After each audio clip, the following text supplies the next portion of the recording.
Hey, thanks for joining on tonight. We're actually going to be talking about a personal significance story. So what that means is I'm going to be taking a time that happened in my past, an event that showed me something that has helped me to become who I am today. This is an event that happened a long time ago when I was actually living in New Mexico, Albuquerque. So this was about 12 moves in my life. I've moved 25 times, so this is really just about right in the middle. And so this entails a new school, like always. Every time we move, I get a new school. This entails my brother, my sister, my whole family, and our friends, the friends we would come to make. So growing up, we were always taught to be who we are, be good people. And on this particular day, when we moved to Albuquerque, my mom needed a job, so she found a job at this charter school. And for those of you who don't know, charter schools are kind of these places where everybody gets sent off to who's been everywhere else and they really don't have, a way to fit anywhere else. So this is where literally people get dumped when the system just doesn't know what to do with them. So the charter school itself has a fence around the entire thing, and along the whole fence is all this razor wire, which is actually military grade barbed wire from World War II. It's literally strands of razors. And the reason they had this crazy over-the-top thing was because in the area, they had drug lords in this area of New Mexico. So in order to keep the kids safe, who are coming from drug families potentially, and who knows what they had their hands in already, there were a lot of drugs in the school. So they're really trying to separate the drug lords from getting in and keep the kids safe while they're inside and keeping them inside. So with that in mind, my mother kind of pulls aside before we went over to the school and said, remember, you're raised to know who you are. Always do the right thing. And no matter what, no matter who's around you, what environment you're in, make the right choice. Be who you are. Remember who you are. Make the right choice. Do the right thing. And so we go to the school and we're kind of, okay, Mom, whatever. Don't really think too much of it. We're just like 13 years old at this time. So we go, and the school's segregated by sex. It's all separated because they had too many issues when the girls and the boys were together, and there's just all kinds of uncontrollable behavior.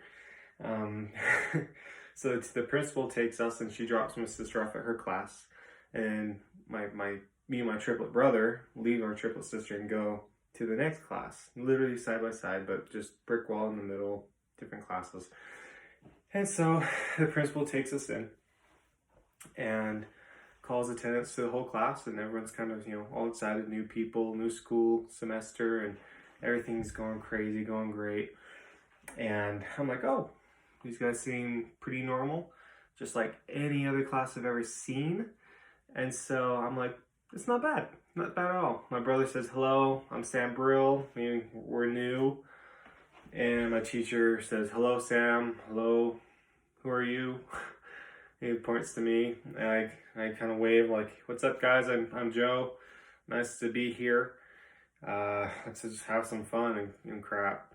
And everyone just kind of laughs, and they start making jokes. You start talking back and forth a little bit. Everyone's really excited to get to know us because they hear we're triplets, so all this stuff comes up.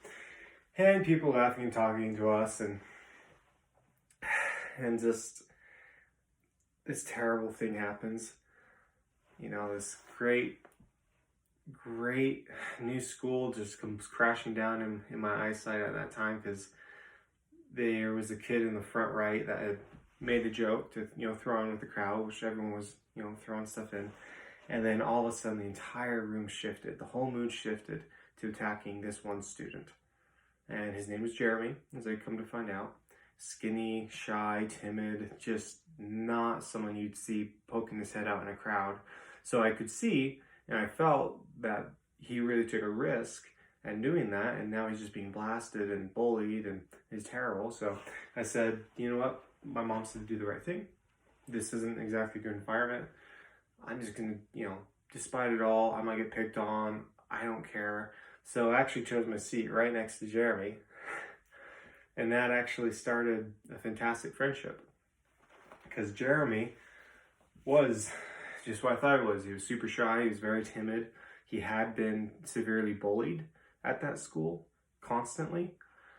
And I found out later from his mother that just by going and sitting with him and becoming friends with him, and we'd always walk around the school together, and we became best buds, because he really was deep down a really funny guy, really genuine, straight as an arrow, and just happy. But he just been so beaten down, but he wouldn't give up.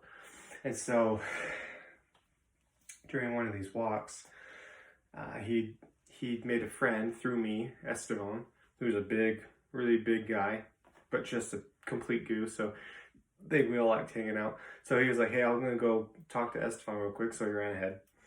And the amazing thing that really just tied it all together, because I hadn't thought much of it, I'd realized, like, okay, I'm doing a good thing. Good for me. I'm doing what my mom says. You know, I'm a good person, whatnot. Okay. But the thing that just really hit me hard was on this walk, his mother, who was a counselor at the school, came up beside me and said, hey, Joe, do you mind if I'm walking with you? And I said, yeah, of course you can walk with me. I don't mind. And as we're walking, she just explained to me, like, you know, you don't realize probably, but you've changed my son's life. He's happy at home. He's telling us all the time about what good friends he has now.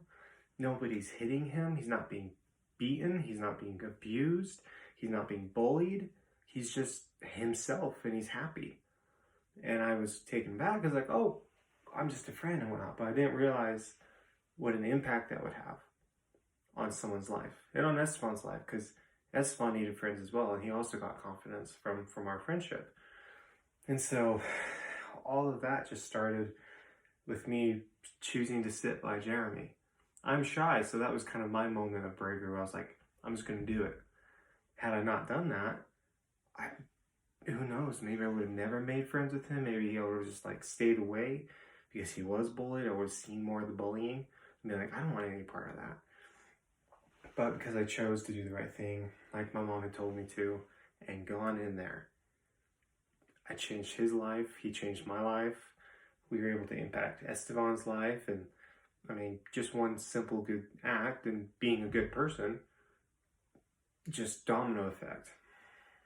And so, you know, next time, especially in these times, when you're like, hey, scary things are going on. I don't want to be the nice guy. I don't want to do the good thing. I have to watch myself. Just think of that, you know, a simple, small act, even if it's short, even if it's long, whatever, makes a big effect, big ripple, and it can really change somebody's life for the better. And that's really the story that I've built my foundation on, that now I never hesitate to do a good thing. There are still times I fall short. I'm only human. But every time I do it, pays off. When you do it, it'll pay off. You'll see it. Pay attention, because I didn't. It took his mom telling me for me to really realize. So pay attention. You'll find that you do a lot more good than you realize. And that's my first significant story, and I hope you enjoyed it, and hope you take it and run with it. Thanks.